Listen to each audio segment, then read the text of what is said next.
κάνετε το μαγαζί μας. Μαγαζί έχω ξανάρθει γιατί δεν είναι η πρώτη φορά που έχω μαθητεία. Πρώτα απ' όλα το μαγαζί είναι καταπληκτικό ως αυτό που είναι, ως μαγαζί, αλλά είναι και πολύ ωραία ιδέα του όπως μου την εξηγήσατε προηγουμένως. Αυτό που θέλετε να κάνετε, ζούμε σε μια εποχή τώρα που τα media και τα social media και γενικώς η επικοινωνία έχει εκτοξευθεί και επικρατούν.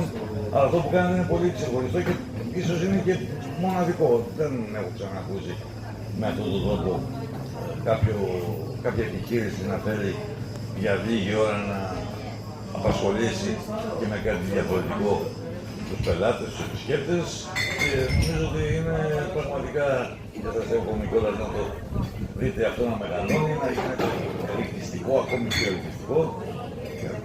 Έτσι, γρήγορα ένας άνθρωπος που σε όλη μου τη ζωή ασχολούμαι με τα μέσα μαζικής ενημέρωσης είναι η δύναμη του μηνύματος. Αυτό που θέλετε να περάσει και αυτό που κάνετε πραγματικά εκφράζει κατά απόλυτο τρόπο την ουσία και το νόημα της καλής επικοινωνίας. Υπάρχει κακή επικοινωνία.